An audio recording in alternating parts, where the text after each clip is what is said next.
Well, good afternoon, morning, kind of both here. It's right around noon here. Pastor Greg here, Faith Lutheran Church, Harvey, North Dakota.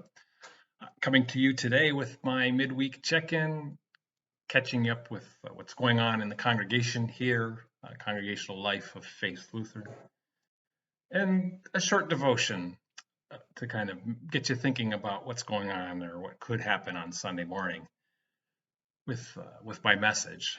I'm glad that you're spending a few minutes with me today.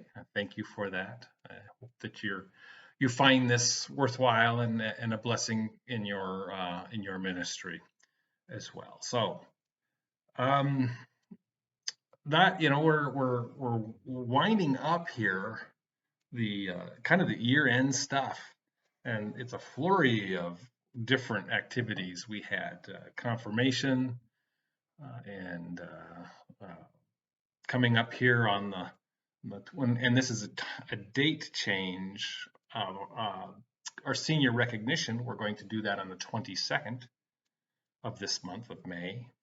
And then also that evening baccalaureate happens as well. And just so you know, that doesn't happen here at Faith. It will be at First Lutheran Church this year, and I will be the guest speaker. So who knows what I'm going to say there? Go figure. Um, so those are kind of the things that are coming up. Of course, graduation would be the 29th for our seniors, and our WEBS program, our Wednesday evening program, has kind of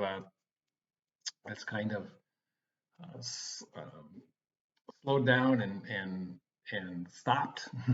We know we aren't meeting on Wednesday nights any longer. We are preparing for Vacation Bible School, which is that first week in June. Where are my dates on that? I thought I had those in front of me. June, let's see, 2, 4, 6th and 7th will be for the younger kids, and the 7th and the 8th will be for the older kids. Supper, I think it's 6. VBS goes from 8:30 or 6:30 to 6:30 to 8:30, and it's a good time. It's a wonderful opportunity to share the good news to a whole bunch of kids. We'll get more information out on that. The VBS we're doing this year is Heyday. Uh, it's a farm theme, reminding us that God loves us, which is a good enough message unto itself. So do plan on joining us if you can help. Certainly let us know. It's always a challenge to find enough people to get everything done. Excuse me. So, but pre-registration will be required, and we'll have those links up here. Hopefully by this weekend we can get those up and operating. If not this weekend, early next week. We do cap the number of children that we have on those events, so keep that in mind as you go forward. So that's kind of what's going on here. I mean, church life in the summer kind of slows down a little bit, and that's okay. Although I believe there's going to be some youth events and those kind of things going on throughout the summer off and on. So keep your eyes peeled for those. Watch out for any of those events. So that's I guess that's what I have to share with you on that front. Do join us worship on Sunday at 10:30. We do stay at 10:30 all through the summer. We don't shift any longer. Keep things consistent. Seems to work better for most people. So that's kind of what our plans are. And some other things may be happening this summer, but they're just thoughts down on paper right now, and so they're really not worthy to speak to. So, all right, that's all I'm going to say about that. Today, I wanted to take just a quick look, or 5-minute look or so, on the Acts text today for Sunday, and that's the chapter 11, verses 1 through 18, and this is Peter. The heading says Peter is reporting to the church. There's other things going on here.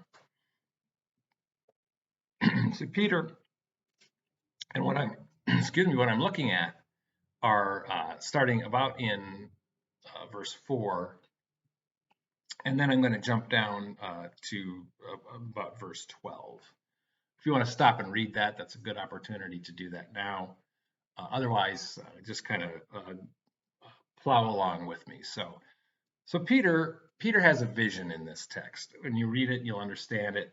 He has, and the vision means a lot of different things. And so I'm not really interested in delving in deeply into that vision that he has, other than it's reminding Peter that there's more to faith, there's more to God's love, there's more to the gifts of the Spirit than who you are, or who you belong to, I should say, more than who you are. So that's really where you want to be. You really want to be in the who you are, and you are one of God's people. So we have that vision going on, and then a little later we have this other vision where it's a man. It says we, that would be uh, Peter's Peter's group. Um, went to this man's house where they were told to go, and the man of the house tells them that there was an angel in his house, and he gave them a message. So there's this idea that there's two things going on here, two different visions at two different times, and they're both coming together at the same time to focus the Lord, what the Lord wants to accomplish. And we heard this earlier a couple weeks back when we had Saul and Ananias. Both received a message from the Lord about what was to happen. Ananias was told to go to Saul. Saul was told to expect Ananias. You know, Ananias doesn't want to go, but so that's the whole idea behind here, is that God is working in the background, and that's kind of where I want to get with this whole thing. God always works in the background, and we don't always get to know what it is that He's attempting to accomplish.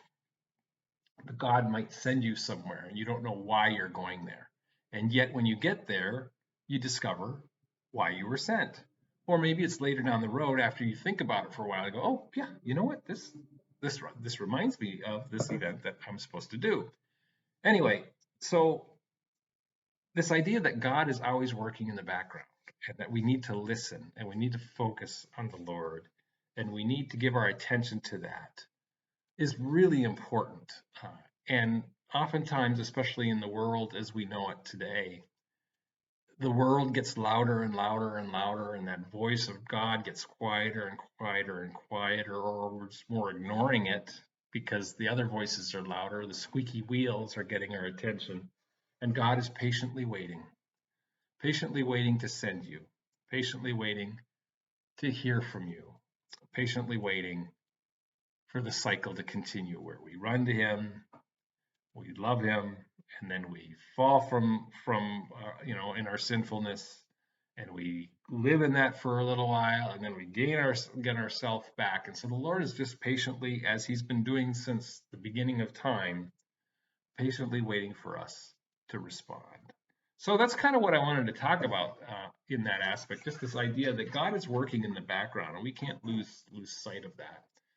And we need to trust in the Lord as we do work with Him, and to know that it's it's not our place to pick and choose where He sends us. So you just need to go. All right, so that's that. Just some general thoughts. I don't know where I'm going to go this weekend with that text, but it will be somewhere. Anyway, I'm looking forward to it. That's all I'm going to say about that. So prayers today, continued prayers for farmers. We're getting a late start, or a later start than they would like, or will be a late start. Depends on where they are with the moisture content in the ground and the temperature. And so we need to keep them in our prayers. Keep children in your prayers this month as they finish up schooling before the end of the last day of school, and then pray that they have a safe and fun-filled summer. as